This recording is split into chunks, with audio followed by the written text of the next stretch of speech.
Hello. आज खरोखरच मनापासून अतिशय दुःख होतंय की मी उद्धव बाळासाहेब ठाकरे या पक्षातून बाहेर पडण्याचा निर्णय घेतला. हा निर्णय घेण्यामागचं कारण धाराशिवचे खासदार ओमराजे निंबाळकर यांच्या त्रासाला कंटाळून यांनी वारंवार माझं खच्चीकरण करून आज मी विकासरत्न आमदार आदरणीय रामादादा पाटील यांच्या मार्गदर्शनाखाली व युवा नेते विनोद पिटूभाई विनोने असतील, सुनील चव्हाण असतील व आमचे बंधू सचिनभाई रोजकरी असतील, विशालभाई रोजकरी असतील, या सर्वांच्या मार्गदर्शनाखाली मी आज राणादादा यांच्या मार्गदर्शनाखाली मी आज प्रवेश करत आहे. व मी सर्व शिवसैनिकांना तालुक्यात एक सांगू इच्छितो व युवकांना एक सांगू इच्छितो, मी खूप तळमळीनं 1 रुपयाची अपेक्षा न ठेवता मी शिवसेना पक्षाचं काम केलं, पक्ष वाढीसाठी काम केलं व माझ्या ह्या कामाची दखलच घेतली जात नव्हती. वारंवार मी वरिष्ठांकडे तक्रारी करायचो व वरिष्ठ माझे की तुमचे जी काय विषय असतील ते तुम्ही खासदार साहेबांशी बोला.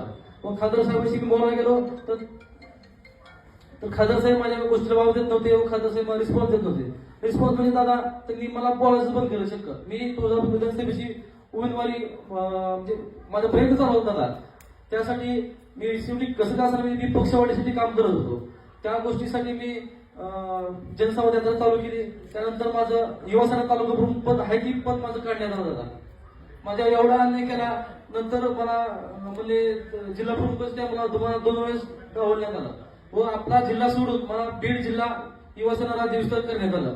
मी तेव्हा वरिष्ठांना म्हणलो की मी बीड जिल्ह्यात जाऊन निवडणूक मला लढवायची नाही, मला निवडणूक माझ्या जिल्ह्यामध्ये माझ्या तालुक्यामध्ये लढवायची आहे, तर तुम्ही मला इथंच पद द्या. तर वरिष्ठांकडून मला सांगण्यात आलं की तुम्हाला खासदार साहेबांचा विरोध आहे, त्यामुळे तुम्हाला इथं पद देण्यात येणार नाही. मग असे काय जरा भरपूर विषय होते व जनसंवाद यात्रा मी चालू केली. त्या यात्रेच्या दरम्यान मी सर्व गावोगाव फिरत असताना माझं हायती पण तालुका प्रमुख पद माझं काढण्यात आलं. असा माझ्यावर खूप अन्याय केला व माझं ही भविष्यामध्ये उद्धव बाळासाहेब ठाकरे असतील, आदित्य साहेब असतील, ह्यांच्याबद्दल मला खूप आदर आहे व भविष्यामध्ये राहणार. त्यांचं स्थान माझ्या नेहमी माझ्या मनात राहील.